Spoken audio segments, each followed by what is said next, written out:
Hello, papakita ko naman sa inyo yung tinirhan namin sa Vieste.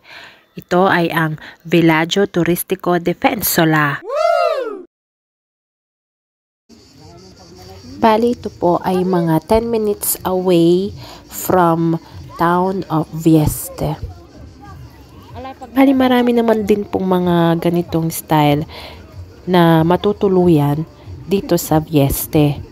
In fact, ang Defensola po, marami siyang katabi ng mga camping village. At that time lang po talaga, ang Defensola lang po ang naka-promo. Char! Bali dito po kasi mga apartment style ang mga bahay. So may mga kwarto, tapos may kusina. Yung ganun po ba? Parang nasa bahay ka lang. Ang kagandahan pa dito ay meron na siyang yan nga yung swimming pool. Tapos sa gabi, meron pong mga shows, meron sila mga animators, yung mga ganon. Kaya masaya po talaga yung village. Kaya ito yung napili namin gawa ng mga bata. Ang kagandahan pa po dito ay malalapit siya sa mga dagat. So, walking distance lang po siya sa mga 5 minutes lang, ganyan. Ang affiliated beach niya po ay Lido Molinella. Meron pa pong isang beach na malapit din, Spiaggia dei Colombi. Tapos, meron pa pong isa yung Lido di San Lorenzo na medyo malayo-layo po ng konti pero pwede din lakarin.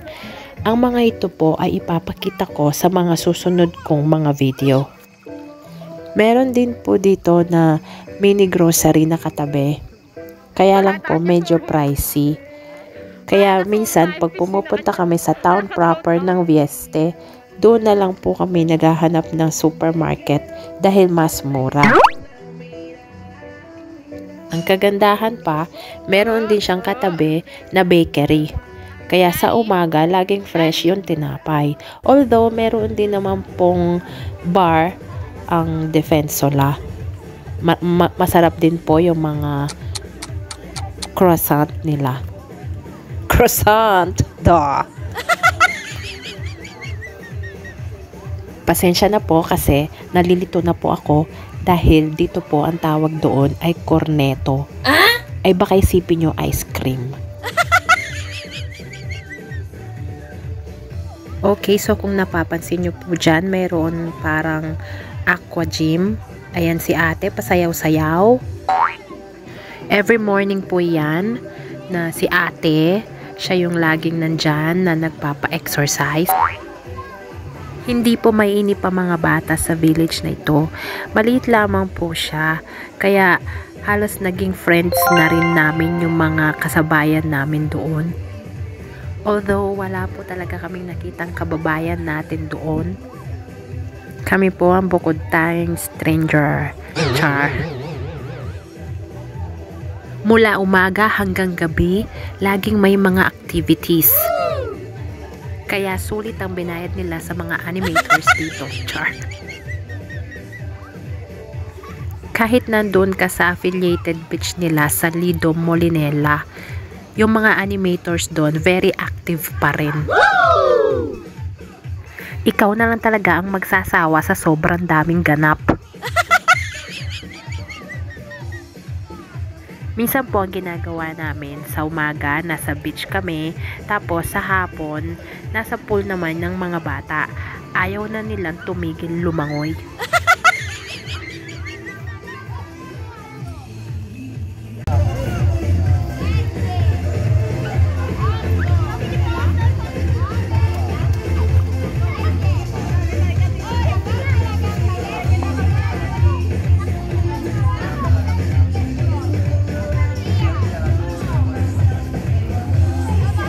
O tignan nyo naman si ate, patuloy pa rin kahit parang wala namang sumusunod. Sa totoo lamang po na memorize ko na mga step niya sa araw-araw. Parang gusto ko na nga rin siyang palitan eh. Char.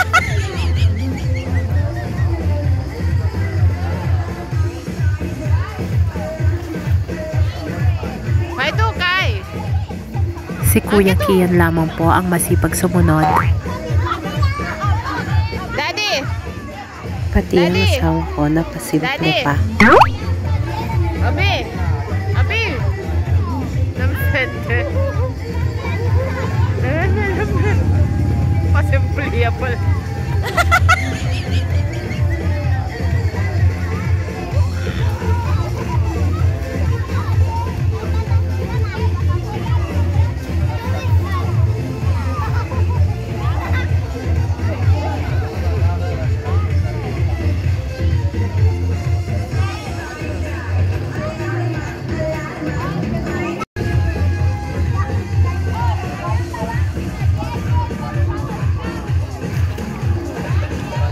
Ayan, marami na napapasunod si ate.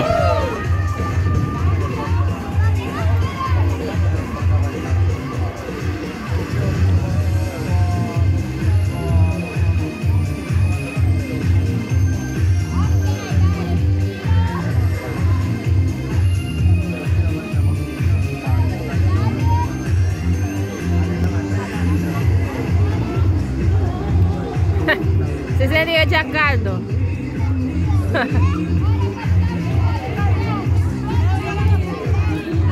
Isa lamang po ang swimming pool nila dito, pero okay lang po yun kasi dagat naman po talaga ang pinunta namin dito.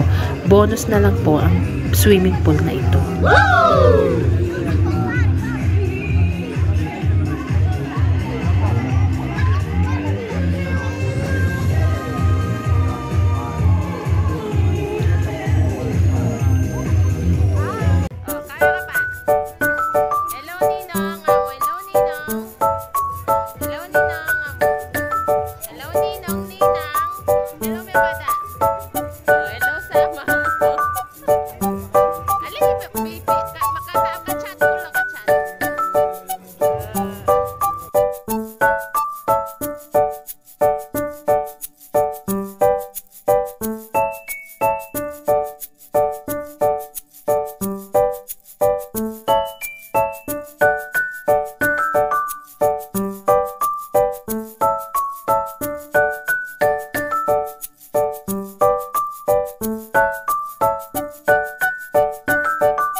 So ito na po yon, after dinner, mga 9 PM. Pupunta na po kami dyan para manood. Doon lamang po yan sa tabi ng swimming pool.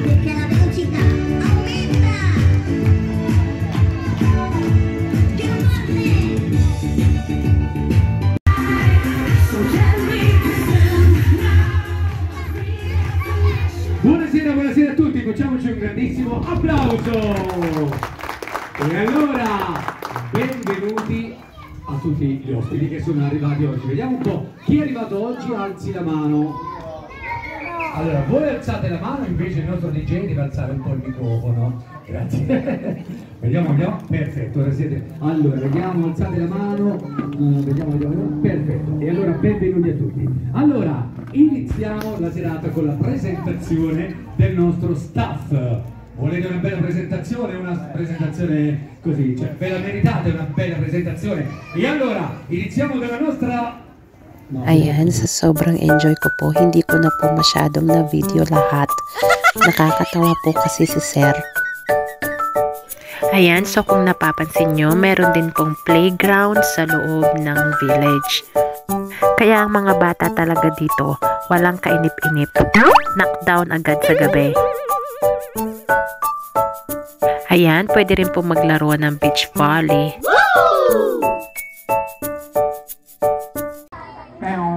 Poi c'è lui che allora lui praticamente è caduto dal paracadute e si è fatto male il braccio, giusto? Certo, e a che altezza stavi? 1 chilometro, 2 chilometri di altezza. Musica! E allora, volete farvi la foto con Titti? E allora, tutti i bambini sul palcoscenico. Ang mga Junakis ko po dito ayaw sumali, mga mahiyain. Napakaganda po, napakalinis ng kapaligiran sa loob ng village na ito. Maraming puno, maraming halaman, maraming bulaklak. Ang ganda-ganda sa paningin.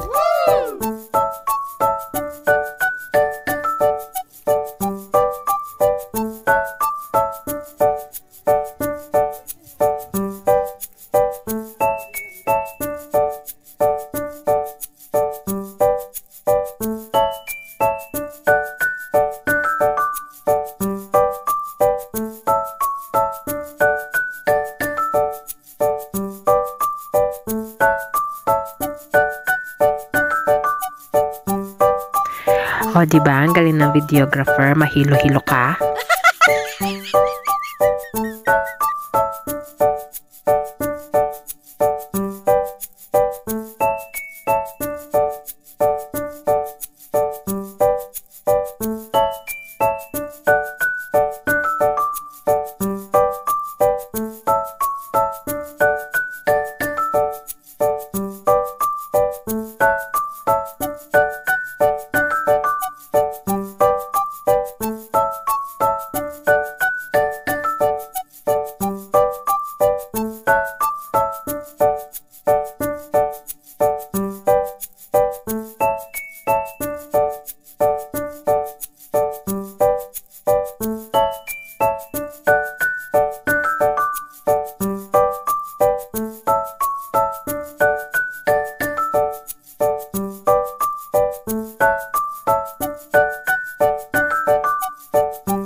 Ito yung terrace ng bahay.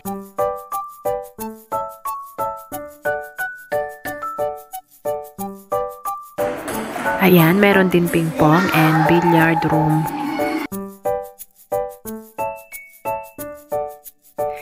Hindi ko po alam kung bakit napasali ang mga picture na ito dito. Ganun pa man, ipakita ko na rin po sa inyo. Ito po ay aparting playground sa town proper ng Vieste.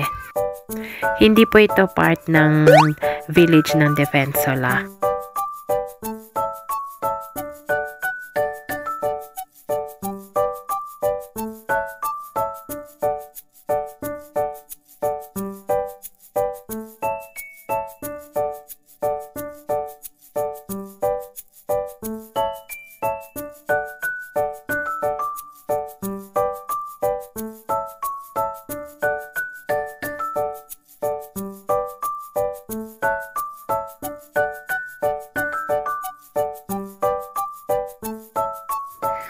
Pwede nyo pong tignan sa website nila, Villaggio Turistico Defensola. Ang pangalan po ng village na ito, para makita nyo po ng maayos yung mga bahay nila. Hindi ko rin po maintindihan kung bakit wala po akong kuha doon sa mga bahay. Pasensya naman po, sorry naman. Suggest ko lamang po na mas maganda po na maaga po kayong magpabook para mas makamura. Personally po, ito po ang napili ko kasi mas accessible siya sa mga beaches na gusto ko pong puntahan.